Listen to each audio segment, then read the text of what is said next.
During a family barbecue, she joked loud enough for everyone, "If we ever get married, he'll be lucky if I don't cheat." I stayed quiet, but when my uncle pulled me aside later that night, his advice changed everything. My family has a tradition. Every year on the last weekend of summer, we have a huge barbecue at my uncle's house. It is an all-day affair with 3 generations of my family, tons of food, and a lot of loud, happy noise. It is a day about roots, about connection. It is the last place on earth you would expect your life to fall apart. But that is exactly what happened to me on Saturday. My name is Tom. I am a project manager for a commercial construction company. I build things, big things, skyscrapers, hospitals, university buildings. My job is to take 1,000,000 chaotic pieces and turn them into a single, solid, functional structure. I bring order to chaos. I thought my relationship with my girlfriend Sarah was the most solid structure in my life. We had been together for 2 years, living in a house I owned for the last one. We were partners. We had a plan. Marriage, kids, the whole deal. It was a blueprint I trusted. Sarah is beautiful, funny, and the life of every party. She has a wild streak that I found exciting. It balanced out my more serious, structured nature, or so I told myself. My family adored her. They loved her energy, her stories. She fit in seamlessly. Saturday was a perfect late summer day. The barbecue was in full swing. My cousins were throwing a football, the kids were running through sprinklers, and the adults were gathered on the deck, laughing and drinking beer. I was at the grill flipping burgers, feeling completely content. Sarah was holding court with a group of my female cousins and my aunt. They were talking about a recent celebrity wedding, and the conversation drifted to our own plans. I could hear them from the grill, and I was only half listening. Then I heard my cousin ask, "So, when are you two going to make it official?" And that is when Sarah dropped the bomb. She laughed, a loud, theatrical laugh that made a few heads turn. "Oh God, I don't know," she said, her voice carrying across the deck. "If we ever get married, he will be lucky if I don't cheat." The laughter on the deck died. The conversation stopped. In the sudden silence, the only sounds were the sizzle of the burgers on the grill and the distant shouts of the kids. I did not turn around. I just stood there, spatula in my hand, staring at the grill marks on a piece of meat. She tried to play it off as a joke. "I am kidding," she said, laughing again, but this time it sounded forced and brittle. Mostly. A few people gave a weak, uncomfortable laugh. The conversation slowly, awkwardly started up again, but the mood was broken. The perfect summer day now had a dark cloud hanging over it. I stayed quiet. I did not look at her. I did not say a word. I just kept grilling, my movements calm and methodical. Inside, a storm was raging. It was not just the disrespect, it was the public nature of it. She had not just insulted me, she had announced to my entire family that our relationship was a joke to her. That my commitment was something she considered optional. I served the food. I sat with my family. I talked and laughed and pretended that I had not just heard the woman I loved detonate the foundation of our life. Sarah kept shooting me little looks, trying to gauge my reaction. I gave her nothing. I was a blank wall. Later that night, as the party was winding down and people were starting to leave, my Uncle Frank pulled me aside. Frank is my dad's older brother. He is a retired cop, a man who has seen the best and worst of people. He does not say much, but when he does, you listen. He led me over to the edge of the yard, away from the tiki torches and the lingering guests. He looked me in the eye, and his face was serious. "I heard what she said," he said, his voice a low rumble. I just nodded. "You are a good kid, Tom," he continued. "You are solid. You build things to last. That woman, she is not built the same way. She is all flash, no foundation." He paused, looking back at the party where Sarah was now laughing with my aunt, as if nothing had happened. "You are angry," he said. It was not a question. You want to go home and have it out with her. You want to yell and scream and maybe even break up with her tonight. He was right. That was exactly what I wanted to do. "Don't," he said, his voice firm. "That is what she expects. That is the game she wants to play. A big, dramatic fight where she can cry and apologize and call it a stupid joke, and you will forgive her because you love her. And then she will know she can get away with it. She will know she can disrespect you. And the only consequence is a little bit of drama." He put a hand on my shoulder. "A woman who jokes about cheating is not joking. She is sending up a trial balloon. She is testing your boundaries. She is telling you exactly who she is. The biggest mistake you can make is not believing her." "So what do I do?" I asked. His advice was simple, but it changed everything. "You do nothing," he said. "You go home. You act like everything is fine. You let her think she got away with it. You let her get comfortable. And while she is comfortable, you get smart. You find out if that trial balloon she sent up is the only one, or if there is a whole fleet of them you don't know about. Don't get emotional, get information. People like that, they don't fear anger, they fear exposure.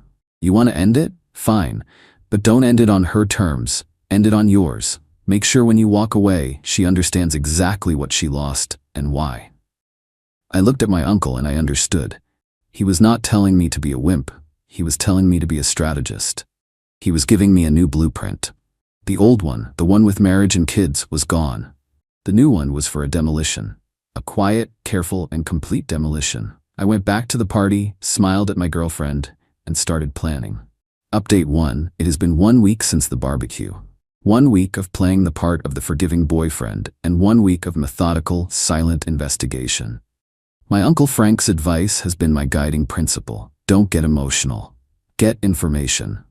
The night of the barbecue, on the drive home, Sarah finally tried to address what had happened. "Are you mad at me?" she asked, her voice small and tentative. I glanced over at her. "About what?" "You know, the joke I made. It was stupid. I was just trying to be funny. My sense of humor is a little dark sometimes." I just shrugged. "It is fine," I said. "I get it." The relief that washed over her face was palpable. She thought she was off the hook. She thought my silence at the party was just me being moody. She had no idea it was me recalculating the entire project. For the next few days, she was the perfect girlfriend. She was affectionate, attentive, and did not make any more jokes. She thought she had pushed a boundary and that I had accepted it. She was comfortable. While she was comfortable, I was working. My first step was to understand the scope of the problem. Was her comment a one-time stupid mistake, or was it a symptom of a deeper issue? I started with her phone. We had an open policy with our devices. We knew each other's passcodes. It was a foundation of trust that she, it turned out, did not deserve. I waited until she was asleep and went through it. I was not looking for a smoking gun. I was looking for patterns. I did not find any explicit texts from other men. She was too smart for that. But I found something more telling. I found a pattern of deletion. Her text threads with certain male friends were suspiciously clean. There were gaps in the conversations, missing days. Her call logs showed calls to these same numbers, but the corresponding texts were gone. A person with nothing to hide does not meticulously scrub their conversations. The most interesting find was a group chat with her 3 best friends. The chat was called the Escape Committee. I scrolled back for months. It was a running commentary on their lives, their relationships, and their plans for the future. And it was a goldmine. They talked about me. A lot. They referred to me as the Warden or Mr. Stable. They talked about my boring life, my predictable schedule. Sarah's posts were the most damning. She complained about feeling trapped. She talked about wanting more excitement. And then I found the conversation from the day before the barbecue. One of her friends had asked if she was really ready to settle down with me. Sarah's reply, "God, no. But the setup is too good to leave right now. He is a great safety net while I figure out what I really want. And what I really want is not a guy who spends his weekends installing a new sprinkler system." Another friend replied, "You've got to be careful. He is not dumb. What if he figures it out?" Sarah's response made my blood run cold. "He will not. He trusts me completely. I could probably cheat on him, and as long as I smiled and told him I loved him, he would believe me. He is just lucky I have not bothered yet." There it was. The joke from the barbecue was not a joke at all. It was a slightly rephrased version of her true feelings. It was a test, just like my uncle said. She was testing the waters, seeing how much disrespect I would tolerate. I took screenshots of the entire conversation. I saved them to a secure cloud account. That was my information. Now I needed a plan for exposure.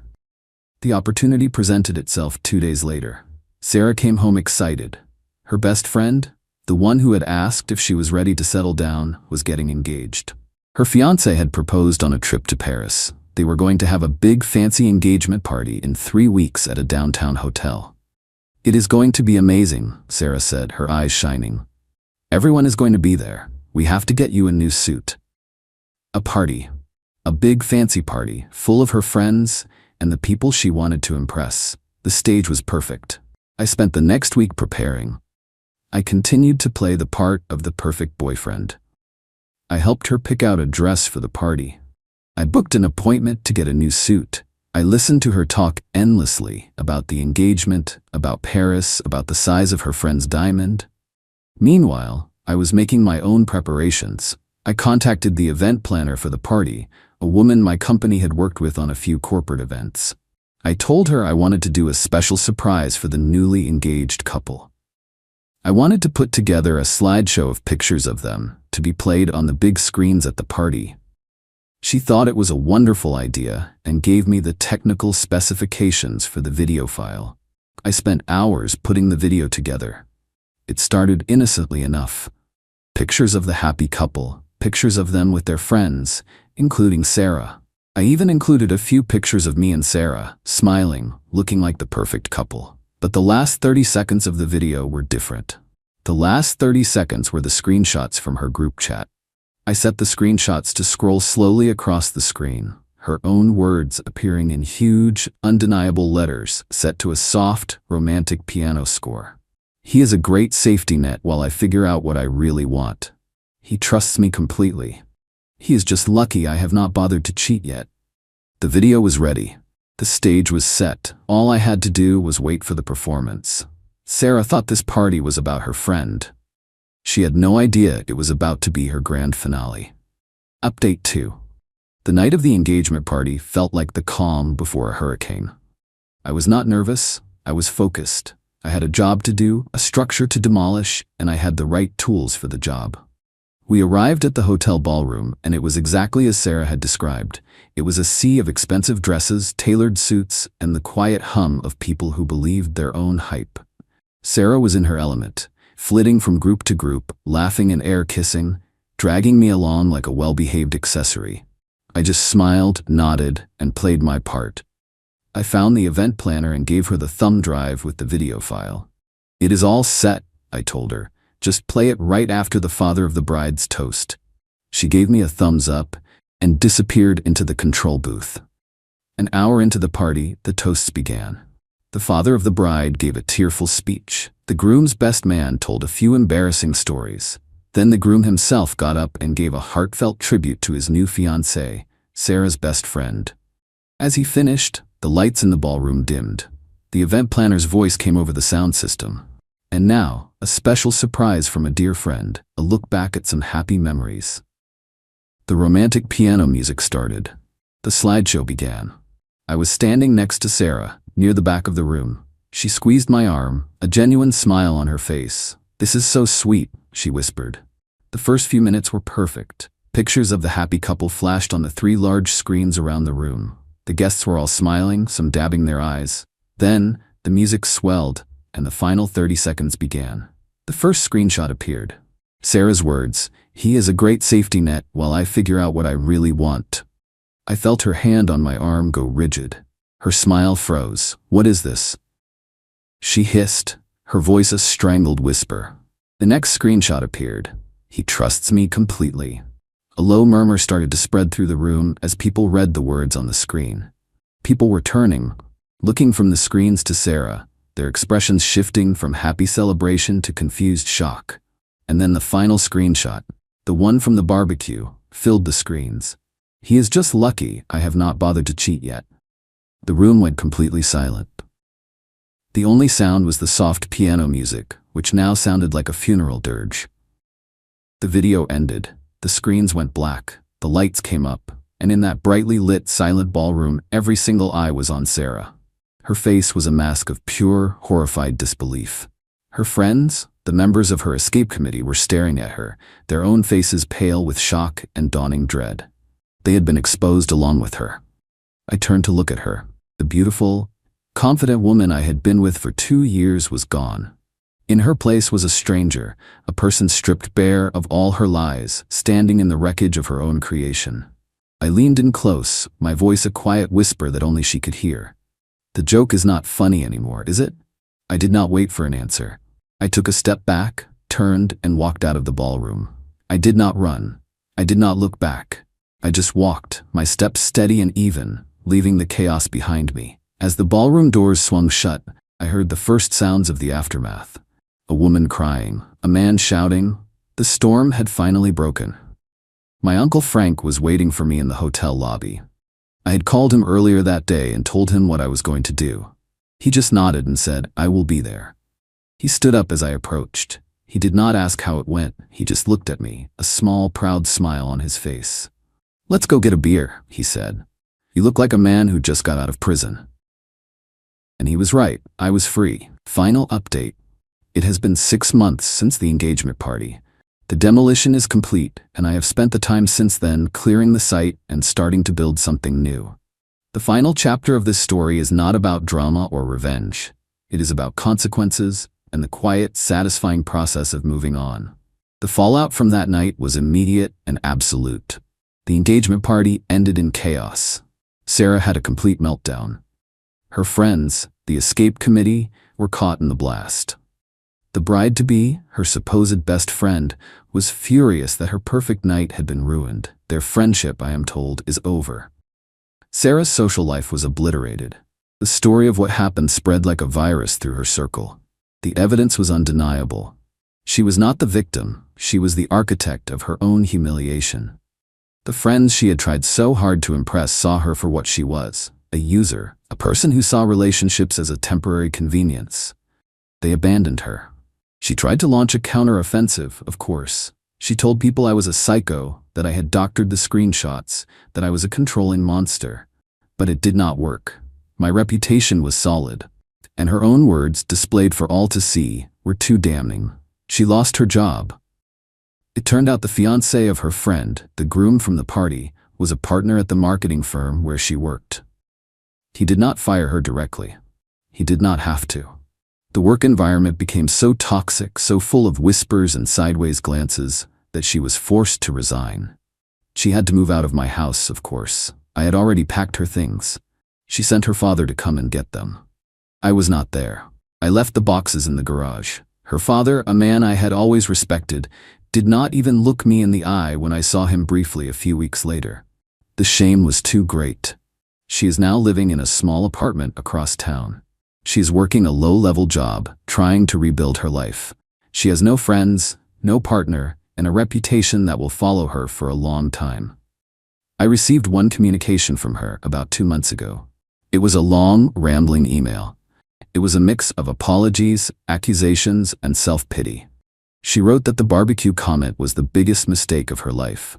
She wrote that she did not really mean it, that she was just trying to sound cool and detached. She wrote that my uncle was a cruel old man for giving me the advice he did. That was the line that made me realize she still did not get it. She was still blaming someone else. She was blaming her joke. She was blaming my uncle. She was blaming everyone but the person who was actually responsible, herself. I deleted the email without replying. My life is good. It is quiet. It is stable. I have been spending a lot of time with my family, with the people who form my real foundation. My Uncle Frank and I go fishing every other weekend. We do not talk about what happened, but we do not need to. He just claps me on the back and says, "You did good, kid." The revenge was not the slideshow. It was not the public humiliation. The real revenge was in the simple act of believing her. She told me exactly who she was with that joke at the barbecue. My uncle's advice was not about revenge, it was about self-respect. He told me to believe her, and I did. I took her at her word, and I acted accordingly. She thought she was playing a game where she could have my stability while keeping her options open. She did not realize that for me, commitment is not a game. It is a structure. It is a promise. And when you prove that your promises are worthless, I do not get angry. I just tear down the building and start over on solid ground. And the new foundation I am building is stronger than ever.